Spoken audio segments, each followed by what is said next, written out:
Olá pessoal, tudo bem? Aqui é o professor de filosofia Vinícius, tá? Eu vou iniciar agora a correção da avaliação que a gente fez, ok? Então, vamos lá. A questão 1, lembre-se, geralmente quando você vai ver uma questão do Enem, você deve começar pela pergunta, tá? Aqui, ó, o texto faz referência à relação entre razão e sensação.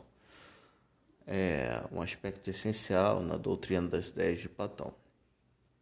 De acordo com o texto, como Platão se situa diante dessa relação. Se você soubesse muito bem tudo que o Platão pensa e já falou, etc., você nem precisaria ler tudo isso, tá? Aqui em cima, porque esse é um dos objetivos, né, da prova, né, em eliminar o candidato justamente quando ele precisa de tempo, né? Então aquele que já sabe vai ler bem superficialmente e já vai saber a resposta, tá? Mas só que a gente vai agora devagarzinho, ok? Algumas dicas, né? Pensem o seguinte, né? Que a doutrina das ideias de Platão, elas não são chamadas de doutrina das sensações. Aqui já vem uma dica, né? Ele, na verdade, está colocando em um método dialético as sensações e as ideias, porém ele privilegia as ideias. Então o texto ele vai recorrer, né? Ele vai mostrar o que o Parmênides ele já vem tratando, né? Que o Parmênides é um dos filósofos pré-socráticos junto com Heráclito, né? E ele está estabelecendo essa relação entre o objeto racional e o sensível, de modo que privilegiasse o primeiro em detrimento do segundo. Enfim, esse texto não é dos melhores, tá? Para você tentar, para você conseguir compreender, justamente para ferrar o candidato mesmo, tá? Então, com base no que a gente viu, tá? Pelo menos o material que eu disponibilizei para vocês no outro vídeo, né? Que eu fiz um videozinho, acho que foram dois sobre o Platão, né? Uma da teoria geral dele e a outra sobre o mito da caverna, tá? Eu aconselho que vocês revejam esses vídeos, porque lá tá bem mastigado tudo isso, tá? Eu, na verdade, produzo o conteúdo com base nas questões que eu faço ou eu vou aplicar para vocês. Então, a dualidade está entre o sensível, ou seja, o mundo material, e as ideias, tá? Esse plano das ideias, esse mundo das ideias. Então, vamos dar prosseguimento aqui às questões. Ele estabelece um abismo intransponível entre as duas. Não, ele não está estabelecendo um abismo entre uma coisa e outra. Ele está relacionando elas. Mas existe uma hierarquia entre uma e outra, tá? Então, ele privilegia os sentidos, os subordinando o conhecimento a eles. Se essa questão tivesse falado o inverso, que ele privilegiou o conhecimento, sendo os sentidos subordinados ao conhecimento, estaria correto, mas aqui está invertido. Então, aí ele está dizendo que, enfim, os sentidos eles são mais importantes, né? Não, para Platão não é assim, tá? Atendo-se à posição de Parmênides de que razão e sensação são inseparáveis. Olha, eu não me lembro de Parmênides falando algo do gênero e ele justamente não tinha esse tipo de preocupação e nem mesmo essa perspectiva de tentar unir coisas aparentemente opostas, tá? Então, uma das questões um pouco absurdas, ok? Então, a outra AD, né? Afirmando que a razão é capaz de gerar conhecimento, mas a sensação não.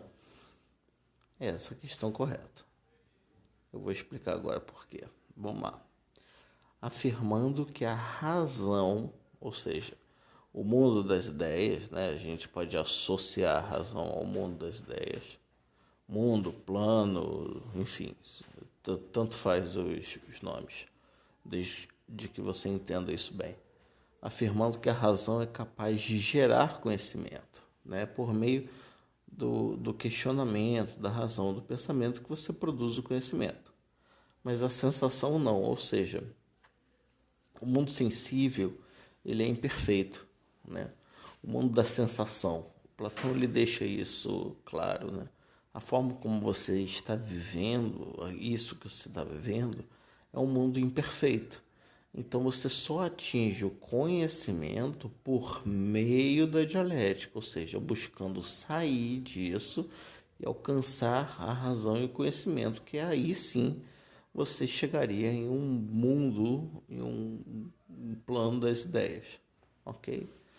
Parece um pouco viajante, né? Você pensar tudo isso, né? Nossa, mas do que ele está falando é meio complexo mesmo, tá? Porque não ele não está dando um aspecto objetivo quanto a isso, tá? Isso é uma forma como ele estava vendo o mundo, né? Ele acreditava que existia uma outra maneira de você perceber a perfeição das coisas, tá? Então ele está privilegiando o conhecimento nesse processo. Mal ou bem, inevitavelmente, apesar das críticas ao autor, a gente percebe que o conhecimento é importante no mundo, né? Se você passa a não querer pensar e não ter a razão de nada, você vive apenas as emoções, apenas as sensações das coisas, e você vai percebendo que a sua vida ela tem um esvaziamento de sentido, né? Então tem uma certa lógica, tá? O que ele tá colocando aqui pra gente, de que esse processo de conhecimento ele chega em algum lugar, tá? Mas é claro, ele hierarquiza uma coisa e outra, ele coloca a razão como algo melhor e a sensação ela não é tão importante assim. Rejeita a posição de Parmênides, já que a sensação é superior à razão. Parmênides nunca falaria uma coisa dessas, tá? Então, vamos agora para a próxima questão. Ok? Eu odeio esse troço aqui, enfim, um pouco difícil de mexer, mas tudo bem. Vamos lá, para a segunda questão. Essa questão, ela acho interessante que vocês teriam que interpretar, né? As imagens, né? Qual imagem não pode ser associada com a teoria do Heráclito? Bem, se vocês viram o conteúdo que eu passei para vocês aqui nesse canal, né? Vocês iam perceber que a ideia do Heráclito é o movimento. Se você pudesse definir uma palavra em relação à sua teoria, é o movimento. O que vocês acham que uma bigorna parada e estática, cuja função dela é justamente moldar o aço, e ela é, digamos, uma bancada, né? Ela é uma mesa, ela é bem pesada, né? Será que ela parece ter tanto movimento assim? É claro que todos os objetos físicos eles sofrem deformações ao longo do tempo, né? Mas é claro que a bigorna ela não é nada mutável, né? Inclusive ela pode durar, sei lá, séculos. Essa é uma das características do ferro, né? Ele pode ser tratado e durar muitos anos, né? O fogo naquele próprio desenho que eu mostrei para vocês, eu mostro uma foto do fogo, né? Justamente para vocês entenderem que o Heráclito ele viu o fogo como um dos elementos primordiais, né? O fogo é movimento, né? O fogo transforma. Ele pega uma coisa e queima, né? A madeira vira combustível, vira fumaça, vira cinza, né? Então, o fogo representa o movimento. A dança representa o movimento. E o clássico, né? quando ele cita o rio, novamente, a água também simboliza o movimento, né? A gente vê o movimento na água. Então, é claro que é a bigorna. Aqui tem essas duas citações, tá? As duas citações mais clássicas desses dois autores, né? Que a gente pode colocar eles em paralelo, tá? O Heráclito, né? Que não se pode banhar 2 vezes no mesmo rio, pois, enfim, o rio muda e o homem também, né? Falando de uma outra maneira. E a situação do Parmênides é a ideia de que se algo é a sua essência, ela não muda, né? Então é uma teoria do imobilismo, a ideia de que as coisas não mudam, tá? É uma perspectiva muito mais estável e, na verdade, o inverso do que o Heráclito propunha, tá bom? Então vamos lá, questão 3. Essa também eu acho que é uma questão do Enem. Eu adaptei ela, eu acho que eu fiz ela um pouco diferente. Vamos lá, os fragmentos do pensamento pré-socrático, aqui, né, desses dois autores, expõem uma oposição que se insere no campo das... Ou seja, é aquela dica que eu falei para vocês. Idealmente é importante você ler primeiro a pergunta e depois ver se vale a pena você recorrer ao texto. Nesse caso, como o texto era bem curto e bem simples, era interessante você voltar assim, tá bom? Vamos aqui já para a resposta, né? Vocês já tiveram 2 chances para fazer isso, então eu não vou me alongar muito. Eu espero que vocês tenham visto, e quem é que não pegou essas 2 oportunidades, aconselho a fazer, tá bom? Como material de estudo, não vai estar contando ponto. Uma investigações do pensamento sistemático. Não. Enfim, isso